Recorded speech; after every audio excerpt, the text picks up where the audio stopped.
Hello everyone, it is your favorite kind of punch, Mr.FalconPunch 996, the underrated king, the recommendation master, and of course YouTube's #1 Dorohedoro fan man.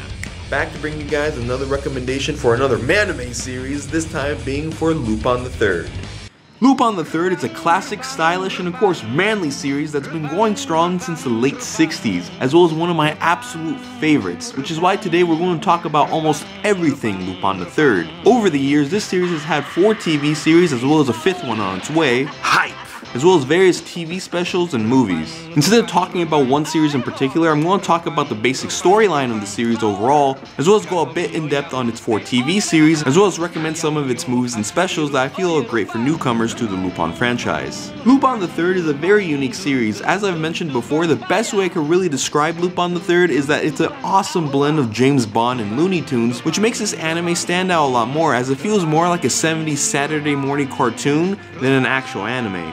The series follows Lupin III, the great-grandson of the gentleman thief Arsène Lupin, who along with his team including the skilled gunman and loyal ally Daisuke Jigen, the badass samurai who could practically cut anything Ishikawa Goemon XIII, and finally the iconic feminine fatale Fujiko Mine, who go on various and outrageous capers with Lupin's rival Inspector Zenigata on their trail. While the series has gone on for more than 40 years, the story of Lupin III has pretty much stayed the same. All Lupin series are usually divided by Lupin's jacket color and for the most part feature 4 types of stories. Either Lupin and his gang need to go out and make some outrageous heists, get in a situation that requires them to save a damsel in distress, deal with some sort of enemy wanting revenge on Lupin or someone in his gang, or do something for Fujiko only to be tricked in the end. While there are some variations, the series as a whole pretty much follows what I just listed. So how can a series that's been pretty much doing the same thing since the 60s be so entertaining? Well, that's because Lupin III has an abundance of creativity. Whether it be the crazy heists like stealing the Statue of fucking Liberty with balloons. Then there's the crazy gadgets Lupin comes up with like bubbles that make whoever pops it blank out, as well as just the characters themselves. Lupin and his gang as well as Zenigata are all classic characters with unique personalities who are still relevant today. However, of course the main star is Lupin himself, who manages to be both one of the coolest as well as one of the goofiest characters of all time. But now that I've talked about the series as a whole, it's time to go into each of the 4 Lupin TV series. First off is the original as well as one of my favorites, the Green Jacket series. And it's my favorite for good reasons. The Green Jacket series features the greatest balance of cool and goofy, which is something later series will have a bit of a problem doing. It also, in my opinion, has one of the best soundtracks among the Lupin series. Not to say the others aren't good, I mean Lupin and good soundtracks, especially opening songs, go hand in hand.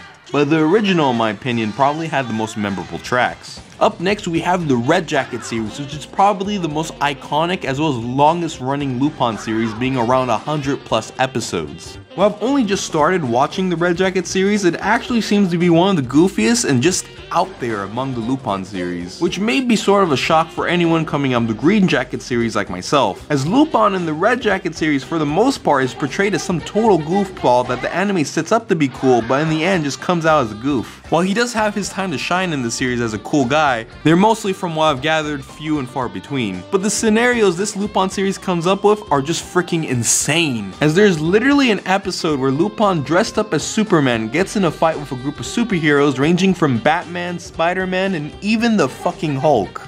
Next up, we have the Pink Jacket series, which is actually the most underrated Lupin series out there, as the Pink Jacket series for some reason has a really bad reputation for being a really goofy series, which is actually what the Red Jacket series is. The Pink Jacket series is actually surprisingly well balanced, sort of like the Green Jacket series, and features some really crazy gadgets like the bubbles I mentioned earlier. Finally, the last Lupin series we have to cover is actually not a series titled by jacket color, as well as even have Lupin as the main character. Instead, we have Fujiko Mine as the lead and a woman called Fujiko Mine, which is a fantastic and great change of pace for the Lupin franchise, as we get to learn more about one of its most mysterious characters, as well as feature a more gritty art style that is more in line with the original series. Like most Lupin series, a woman called Fujiko Mine is quite episodic, however it does develop a story as the series progresses, and in some ways can be looked at as a sort of prequel to the Green Jacket series. Now that we've covered the TV series, it's time to go over some TV specials and movies to watch that will be good for newcomers to the Lupin franchise. First off, we have the first Lupin movie, The Mystery of Mamo,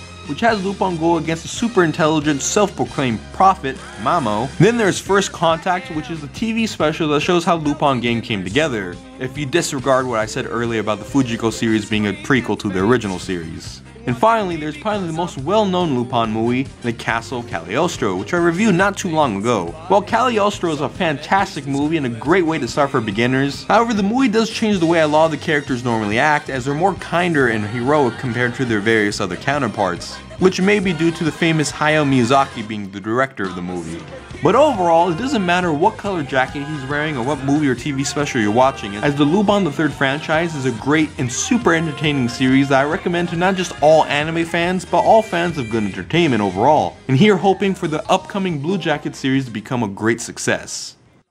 Now it's time to wrap up this video. As always, I am Mr.FalconPunch 996. Like, comment, subscribe, and check out Lupin III. And if you haven't done any of that yet, you will be Falcon Punch in the face, so you better do it. And I'll see you guys next time.